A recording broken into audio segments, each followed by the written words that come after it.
اعوذ باللہ من الشیطان الرجیم بسم اللہ الرحمن الرحیم ربی ادخلنی مدخل صدق واخرجنی مخرج صدق وجلی من لدنک سلطانا نصیرا اللہم صلی علی محمد وعلی آل محمد۔ السلام علیکم ورحمۃ اللہ وبرکاتہ۔ آج ہم اپنا جو دوسرا سلسلہ ہمارا چل رہا ہے کہ مزاج رسول صلی اللہ علیہ وآلہ وسلم سے آشنائی، اس کا اگلا پورشن کریں گے، اور ہماری بات پہنچی تھی غار حرا تک اور اس کے بعد کے ایونٹس کے اوپر۔ اور پھر میں نے آپ کو بتایا تھا کہ رسول اللہ صلی اللہ علیہ وآلہ وسلم نے جب یہ پیغام پہنچایا تو انہوں نے نبوت کو بھی جھٹلایا، قرآن کو بھی جھٹلایا، معجزات کو بھی جھٹلایا، لیکن رسول اللہ صلی اللہ علیہ وآلہ وسلم کی شخصیت کو نہ جھٹلا سکے۔ وہ شخصیت، وہ کردار اللہ کے فضل اور کرم سے اتنا مضبوط تھا کہ کسی کے پاس بھی اس کا کوئی توڑ، کوئی دوسری دلیل جو تھی وہ نہیں مل سکی کسی کو بھی۔ اچھا، اس کے بعد جو ہے کیا ہوا، آج ہم اس پہ سٹڈی کریں گے۔ اس کے بعد کا سب سے بڑا واقعہ جو ہے وہ تو دعوت ذوالعشیرہ ہے، یعنی عزیز و اقربا کی دعوت، لیکن اس سے پہلے کچھ ایونٹس مکہ میں ہوئے جس کی وجہ سے رسول اللہ صلی اللہ علیہ وآلہ وسلم کی مخالفت شروع ہو گئی۔ اس مخالفت کا ہم نے انالیسس کرنا ہے کہ وہ کیوں لوگ جو جب کہ انہوں نے مانا کہ رسول اللہ صلی اللہ علیہ وآلہ وسلم صادق اور امین ہے، آپ کا کردار بہت شاندار ہے، لیکن انہوں نے آپ کے پیغام کو کیوں جھٹلا دیا؟ یہ ایک ایسا وائٹل کویشچن ہے کہ جس پہ ہمیں سوچ بچار کرنی چاہیے۔ جب ہم اس پہ سوچ بچار کریں گے تو ہمارے بہت سے مسائل جو ہیں وہ حل ہو جائیں گے۔ سب سے پہلی بات جو لا الہ الا اللہ کا میسیج تھا، یہ انہوں نے اس لیے ٹھکرایا کہ وہ لا الہ الا اللہ کا مطلب جانتے تھے۔ ہماری طرح وہ طوطے کی طرح لا الہ الا اللہ نہیں پڑھتے تھے، ان کو ایسنس آف دی ورڈز کا پتہ تھا۔ اور میں نے آپ کو اس سیریز کے شروع میں بتا دیا تھا کہ وہ پریمیٹیو انسانی کلچر کا معاشرہ تھا جو کہ اپنے ورڈز کے اوپر قائم رہتا تھا، اور انہیں پتہ تھا کہ لا الہ الا اللہ کہنے کا مطلب یہ ہے کہ دنیا میں کسی انسان پر حکمرانی نہیں کی جا سکتی۔ اس لیے جب آپ رسول اللہ صلی اللہ علیہ وسلم کے ابتدائی دشمن اور ابتدائی مخالفوں کی لسٹ تیار کرتے ہیں تو مخالفوں میں ایک بندہ بھی کم انفلوئنس والا نہیں ملتا۔ رسول اللہ صلی اللہ علیہ وسلم کے جتنے مخالف ہیں وہ سارے کے سارے بڑے بڑے سردار تھے۔ میں ان کے نام بتاتا ہوں، آپ نے وہ نام ضرور ذہن نشین کرنے ہیں، کیونکہ ان ناموں کا بہت بڑا انفلوئنس ہے ہمارے کریڈ اور اسلامک ڈیولپمنٹ میں۔ ان میں سب سے بڑا نام جس نے مخالفت کی کمر باندھی وہ ابو لہب، رسول اللہ صلی اللہ علیہ وسلم کا چچا تھا۔ اس کے بعد ابو جہل، جس کو عمر بن ہشام کہتے ہیں، نضر بن حارث، عقبہ بن ابی معیط، ولید بن مغیرہ، عتبہ بن ربیعہ، شیبہ بن ربیعہ، امیہ بن خلف، اس کے ساتھ ساتھ آس بن وائل سہمی۔ یہ بڑے بڑے لوگ جو تھے جن کے میں نے آپ کو نام بتائے ہیں، یہ آرڈنری لوگ نہیں تھے، یہ اس وقت ملٹائی نیشنل بزنس کر رہے تھے، اور یہی انہی لوگوں کا اس ٹریڈ روٹ کے اوپر جو میں نے آپ کو بتایا تھا کہ جو عریبین سی سے لے کر میڈیٹرینین سی تک جو ٹریڈ روٹ جو جوڑتا تھا، خشکی کا جو ٹریڈ روٹ تھا، اس کے اوپر انہی لوگوں کا قبضہ تھا۔ دوسرا، مکہ میں جو نظم و نسق کی ذمہ دار کونسل تھی جس کو دار الندوہ کہتے تھے، اس کے سردار جناب عبد المطلب تو تھے، لیکن جناب عبد المطلب کے بعد دار الندوہ کی جو چیئرمین شپ کہہ لیں یا سرداری یا صدارت کہہ لیں، وہ چلی گئی عتبہ بن ربیعہ کے پاس۔ اس کی کیا وجہ تھی؟ اس کی وجہ یہ تھی کہ عتبہ بن ربیعہ بھی عمر رسیدہ آدمی تھا، معزز تھا، اور سب سے بڑھ کر یہ کہ وہ عبد بن مناف کی اولاد میں ہی سے تھا، یعنی قصی بن کلاب جنہوں نے دار الندوہ قائم کیا تھا انہی کی اولاد میں تھا۔ جناب ابو طالب بنی ہاشم کے سردار تھے، دار الندوہ کے ممبر تھے، لیکن دار الندوہ کی صدارت عبد المطلب کے بعد عتبہ بن ربیعہ کو اس کی بزرگی کی وجہ سے دی گئی۔ اچھا، اب ایک تو میں نے آپ کو بتایا کہ سب سے بڑا مخالف رسول اللہ صلی اللہ علیہ وسلم کا سگا چچا تھا۔ اس کی ریزن کیا ہے؟ اس کی ریزن میں آپ کو بتاتا ہوں۔ لیکن باقی جو مخالف تھے نا وہ فیملی عبد مناف کی اولاد میں سے ہی اس کی ایک برانچ کی تھی، اور انہوں نے پہلے دن سے کمر بستہ ہوئے کہ جس طرح میں نے یہود کا آپ کو بتا رہا ہوں کہ یہودیوں نے سب کچھ جاننے بوجھنے کے باوجود صرف حسد بغض اور اناد میں رسول اللہ صلی اللہ علیہ وسلم کی مخالفت کی، اسی طرح یہ جو تھے قریش مکہ کے سردار، پرٹیکولرلی عبد مناف کی اولاد کی جو بنو عبد شمس کی شاخ تھی، اس میں بنی عبد شمس بھی آتے ہیں اور بنو امیہ بھی آتے ہیں، انہوں نے بغض حسد اور اناد کی بنیاد کے اوپر اس پیغام کو یکسر مسترد کیا، اور انہوں نے یہ فیصلہ کیا کہ ان اینی کیس وہ رسول اللہ صلی اللہ علیہ وسلم کی مخالفت کریں گے۔ اچھا، اس کے لیے سب سے بڑا ٹول جو ان کو مل گیا وہ ابو لہب کا تھا، جو کہ رسول اللہ صلی اللہ علیہ وسلم کا چچا تھا، اور اس کی مخالفت کی وجہ بھی یہ تھی کہ اس کی جو بیوی تھی وہ بنو امیہ میں سے تھی، وہ ابو سفیان کی سگی بہن تھی، ام جمیل بنت حرب بن امیہ بن عبد شمس بن عبد مناف، یہ اس کا شجرہ نسب تھا۔ اور یہ دو خواتین ایسی تھیں جو کہ بہت خوبصورت تھیں، اور ان کا سوشل سٹیٹس بہت زیادہ تھا، اور مکہ کی سوسائٹی کے اوپر ان کا انفلوئنس بہت زیادہ تھا۔ ایک یہ ام جمیل بنت حرب اور ایک ہند بنت عتبہ بن ربیعہ، ایک ابو سفیان کی بیوی تھی، ایک ابو سفیان کی بہن تھی۔ اس کے انفلوئنس میں ابو لہب نے رسول اللہ صلی اللہ علیہ وسلم کی مخالفت سٹارٹ کی، اور جب رسول اللہ صلی اللہ علیہ وسلم نے صرف اپنے کلوز سرکل میں اپنے انتہائی عزیز و قربا کو جو بہت ہی قریبی رشتہ دار تھے ان کو کھانے پہ بلایا، جس کو دعوت ذی العشیرہ کہتے ہیں، تو اس کا نظام و انتظام جناب مولا علی نے کیا۔ اس میں اس شخص نے ابو لہب نے رسول اللہ صلی اللہ علیہ وسلم سے بد زبانی کی۔ انفارچونیٹلی بدقسمتی ہے ہماری یہ کہ فرقہ واریت میں آ کر اہل سنت کا جو ذخیرہ روایات ہے اس میں اس روایت کو دعوت ذی العشیرہ والی جو روایت ہے اس کو بالکل کاٹ دیا گیا ہے، اور آپ کو ڈھونڈے سے بھی نہیں ملتی۔ بڑی مشکل سے جا کر کہیں کچھ کتابوں میں اس کی ریزن یہ ہے کہ اس کی ریزن صرف بغض علی ہے، کیونکہ جن لوگوں نے ریکارڈ اس وقت مرتب کروایا انہوں نے مولا علی کی شان کم کرنے کی کوشش کی اور دعوت ذی العشیرہ کو غائب کیا اس میں سے۔ دعوت ذی العشیرہ میں کیا ہوا یہ میں آگے چل کے بات کروں گا، پہلے میں بتا دوں کہ وہ فلسفیکل انالیسز کیا ہے۔ ابو لہب تو صرف اس وجہ سے دشمن ہوا کہ اس کی بیوی بنو امیہ سے تھی، اور بنو امیہ نے من حیث الخاندان ایک یہ فیصلہ کیا کہ ہم کبھی بھی نبوت نہیں ان کی مانیں گے۔ اس کی وجہ کیا تھی کہ رسول اللہ صلی اللہ علیہ وسلم کا جو خاندان بنو ہاشم تھا یہ اگرچہ پیسے میں بنو امیہ کے برابر نہیں تھا، تجارت میں بنو امیہ کے برابر نہیں تھا، لیکن یہ آنر، عزت، پریسٹیج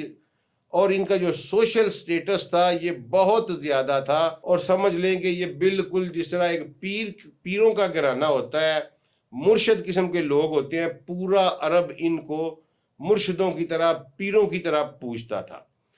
تو اس لیے، اور دوسری بات یہ تھی کہ کعبے کا سقایا جو تھا یعنی آب زمزم کے اوپر ان کا قبضہ تھا، انہی کی ذمہ داری تھی۔ اسی طرح حاجیوں کا انتظام کرنے کی ذمہ داری بھی ان کی تھی، یعنی سقایا بھی ان کے پاس تھا، رفایا بھی ان کے پاس تھا۔ تو اب بنو امیہ نے کہا کہ اگر ہم نمبر ایک تو لا الہ الا اللہ ماننے کا مطلب ہے کہ کسی کی حکمرانی نہیں چلے گی، حکمرانی اور قانون صرف اللہ کا چلے گا، اور اللہ کے نمائندے چونکہ محمد بن عبداللہ صلی اللہ علیہ وسلم ہے، لہٰذا ہمارا کوئی سکوپ نہیں۔ دوسرا انہوں نے کہا کہ اگر پہلے ہی ان کا سٹیٹس بہت زیادہ ہے اور ہم پیسے والے اور تجارت والے ہونے کے باوجود سوشل سٹیٹس اور پریسٹیج اینڈ آنر میں ان کے پیرلر نہیں آ سکے، تو اگر ان کی نبوت کو بھی تسلیم کر لیا گیا تو یہ ہمیشہ ہمیشہ کے لیے ہمارا کلا کما کر دیں گے۔ یہ وہ فیئرز تھے جن کو لے کر بنو امیہ کے جو چیدہ لوگ تھے انہوں نے مخالفت کا فیصلہ کیا۔ اب یہ بنو عبد شمس میں جو عتبہ بن ربیعہ تھا، ربیعہ اور امیہ دو بھائی تھے۔ اب یہ عتبہ یہ ربیعہ کی اولاد تھا، یہ بڑا سینسیبل آدمی تھا، عقل مند تھا، اور رسول اللہ صلی اللہ علیہ وسلم کے خلاف اتنا باعث اور پریجوڈس بھی نہیں رکھتا تھا، لیکن ان کی رشتہ داریاں جو تھیں وہ ہوئی تھیں، اور اس کی بیٹی جو تھی وہ ابو سفیان کی طرف تھی، جو کہ لیڈنگ سربراہ تھا اب بنو امیہ کا، جس وجہ سے عتبہ بن ربیعہ کو بھی اس کے ساتھ آنا پڑا۔ اس کے بعد ایک اور کردار ہمیں آتا ہے، وہ ابو جہل کا ہے۔ دراصل ایک اور بات میں آپ کو بتاتا چلوں جو بالکل آپ کے لیے نہیں ہوگی اور آپ کی سماعتوں سے ٹکرا کے ایک عجیب خیال بھی پیدا کرے گی، وہ یہ تھی کہ اسلام کا سب سے بڑا دشمن جو تھا وہ ابو جہل نہیں تھا، مصطفیٰ صلی اللہ علیہ وآلہ وسلم کا سب سے بڑا دشمن ابو لہب تھا۔ لیکن چونکہ ابو لہب بنو امیہ کا بہنوئی تھا، اور یہ بنو امیہ ہی تھے جنہوں نے بعد میں ریکارڈ مرتب کروایا اور طرح طرح کی کتابیں لکھوائیں اور دین میں ایملگمیشن کی، تو انہوں نے بڑی ایک سازش کے تحت ابو لہب کے کرائمز کے اوپر پردہ ڈالا، اور ایز اے ولن جو ہے وہ ابو جہل کو گلوریفائی کیا۔ آپ آج دیکھیں ہمارے ذہنوں میں، ہر بچے کے ذہن میں یہ بات سمائی ہوئی ہے کہ اسلام کا سب سے بڑا دشمن ابو جہل تھا، لیکن یہ بات غلط ہے۔ ابو جہل کی نسبت ابو لہب کے کرائم جو تھے وہ بہت زیادہ تھے، اور رسول اللہ صلی اللہ علیہ وآلہ وسلم کو تکلیف اور ایذا دینے میں جو اس کا کردار ہے اس کا کوئی ثانی نہیں ملتا ہمیں مکہ کی تاریخ میں۔ ابو جہل ایک کم تر، گھٹیا، کمینہ، ذلیل انسان ضرور تھا، اس کو جہالت کا باپ بھی کہا گیا، رسول اللہ صلی اللہ علیہ وسلم کی طرف سے ہی کہا گیا، لیکن اس کے کرائم پھر بھی ابو لہب سے کم ہیں۔ ابو لہب کے کرائم پہ پردہ ڈال کے ایز اے ویلن ابو جہل کو گلوریفائی کیا گیا۔ آج آپ کو ڈھونڈے سے بھی ابو لہب کے کرائم نہیں ملتے۔ سب سے بڑا دشمن اس لیے تھا، میں نے آپ کو بتایا، اور اس کا گھر رسول اللہ صلی اللہ علیہ وسلم کے بالکل ساتھ تھا، سگا چچا تھا، متصل گھر تھا، چھوٹی سی دیوار تھی، اور یہ اکثر یہ اور اس کی بیوی رسول اللہ کی باتیں بھی سن لیا کرتے تھے، اور وہاں سے پھر رسول اللہ صلی اللہ علیہ وسلم پر بد زبانی کیا کرتے تھے اور انہیں ایذا رسانی کیا کرتے تھے۔ اس کے علاوہ اس شخص کو پتہ نہیں عجیب و غریب قسم کی جیلسی ڈیولپ ہو گئی رسول اللہ کے ساتھ، اور اس نے یہ قسم کھا لی کہ جہاں کہیں بھی رسول اللہ صلی اللہ علیہ وآلہ وسلم جائیں گے تو میں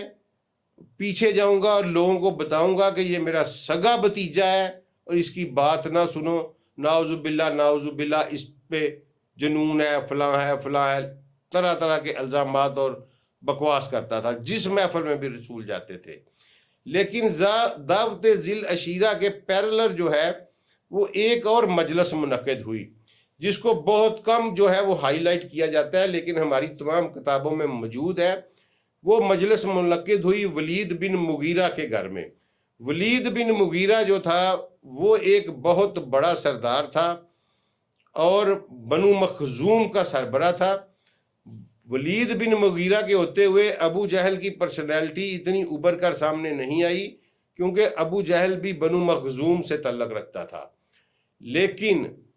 بنو مخزوم کا سردار جو تھا وہ اس وقت ولید بن مغیرہ تھا، اور ولید بن مغیرہ وہ بندہ تھا جس کی تجارت اور پیسے کا کوئی حساب نہیں تھا،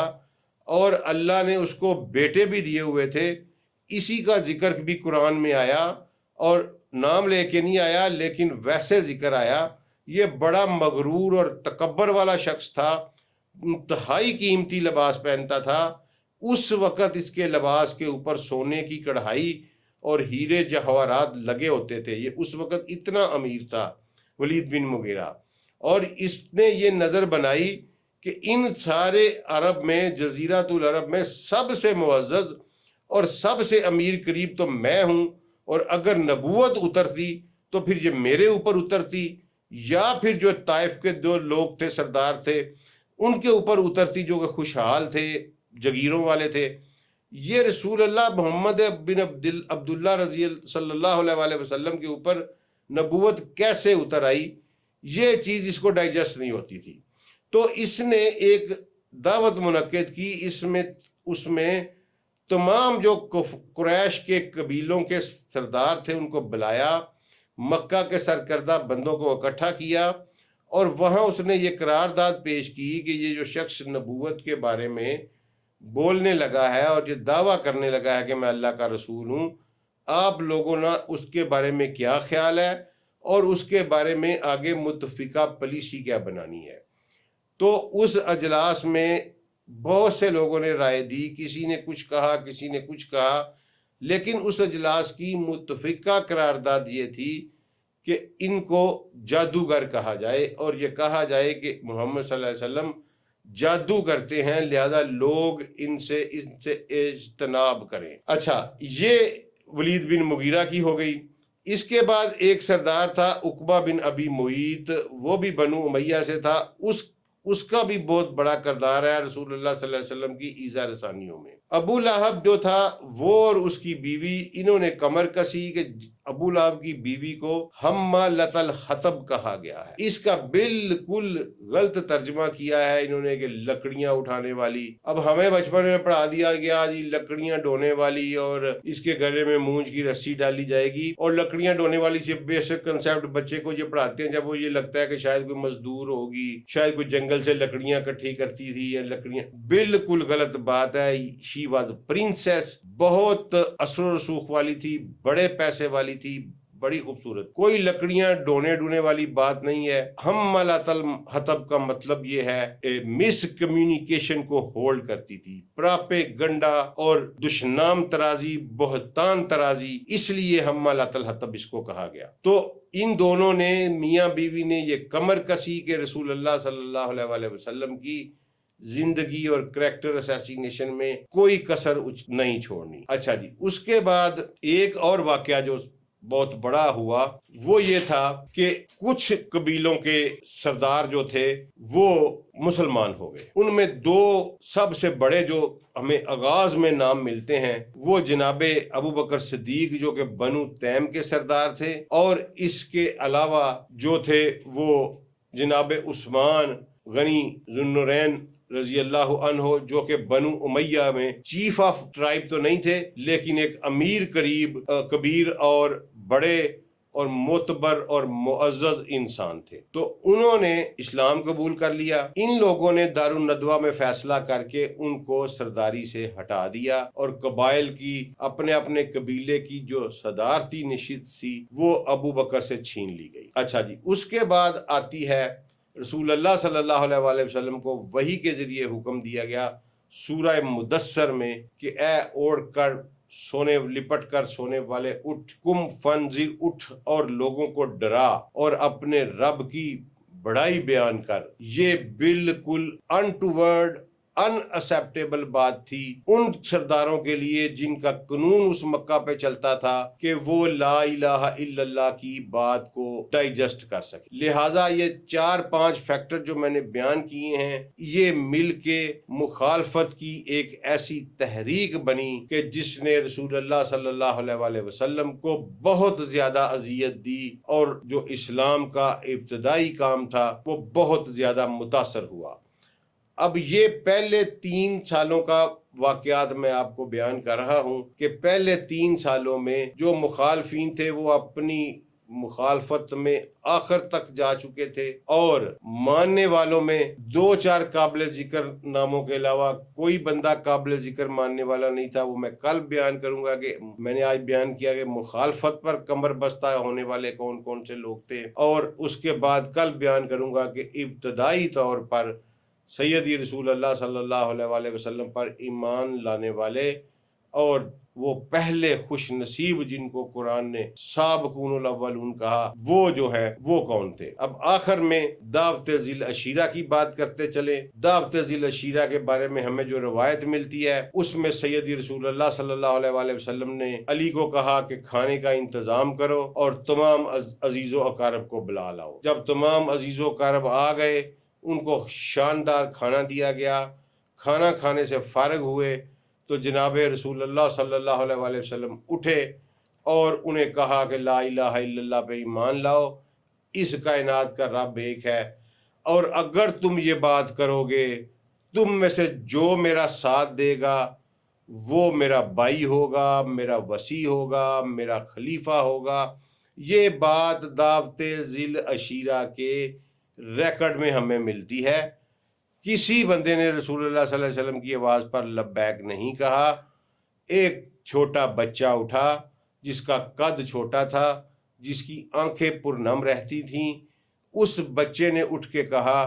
کہ میں ہر حال میں آپ کا ساتھ دوں گا۔ اس بچے کو تاریخ علی بن ابی طالب کرم اللہ وجہ کے نام سے محفوظ رکھتی ہے، اور اس بچے نے، ان کی عمر اس وقت 10 سال تھی، 12 سال تھی، 14 سال تھی، اس سے قطع نظر وہ ابھی بالغ نہیں ہوئے تھے، لیکن اس نے کہا کہ میں آپ کا ہر شکل میں ساتھ دوں گا، اور اسی کو پھر اس کا تضحیق کی گئی، مذاق اڑایا گیا اور کہا گیا کہ لو ابو طالب اب تم اپنے بیٹے کی غلامی کرو گے، اب تمہارا بیٹا تمہارا امام بنے گا۔ تو اس وقت بھی یہ بات ہوئی۔ اس کو اہل سنہ نے اپنے ریکارڈ سے کیوں غائب کیا ہے مجھے اس کی کوئی سمجھ نہیں لگتی۔ جب مولا علی نے وہاں یہ بات کہی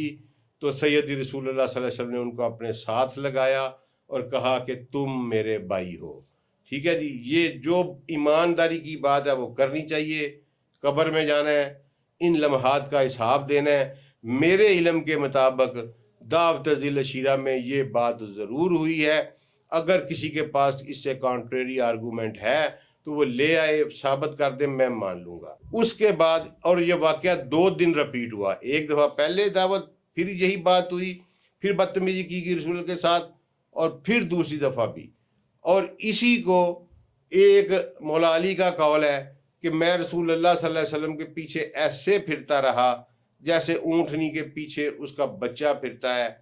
میں دیہات کا رہنے والا ہوں، آپ میں سے جو کوئی دیہات کا رہنے والا ہے، اگر آپ نے کبھی بھیڑ یا اونٹ کے بچے کو اپنی ماں کے پیچھے پھرتے ہوئے دیکھا ہے تو آپ کو بالکل یہ جملہ سمجھ لگ جائے گا، اور مولا علی کے کردار پر میرا خیال ہے مور دین 70% آپ کو ساری سمجھ لگ جائے گی۔ بھیڑ یا اونٹنی کا بچہ جو ہوتا ہے وہ اپنی ماں کے پیچھے سر کو جھکا کر چلتا رہتا ہے، ماں کے قدموں کو دیکھتا رہتا ہے، وہ یہ بھی نہیں دیکھتا کہ ماں کا قدم کسی گڑھے میں جا رہا ہے یا کسی پانی میں گر رہا ہے۔ وہ اوپر نظر اٹھا کے دیکھتا ہی نہیں، وہ صرف سر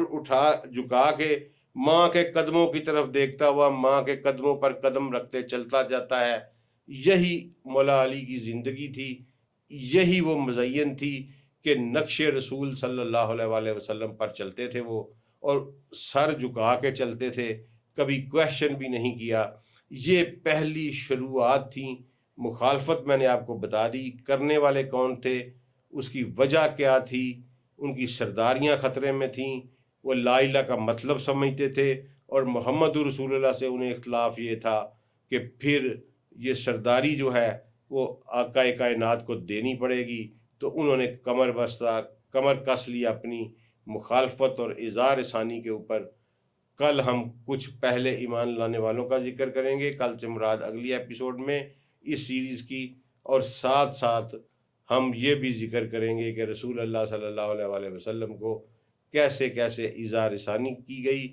کیا تکلیفیں دی گئیں، ان کے کچھ پورشن جو ہسٹری نے محفوظ کیے ہیں وہ آپ کی خدمت میں پیش کروں گا۔ السلام علیکم ورحمۃ اللہ وبرکاتہ۔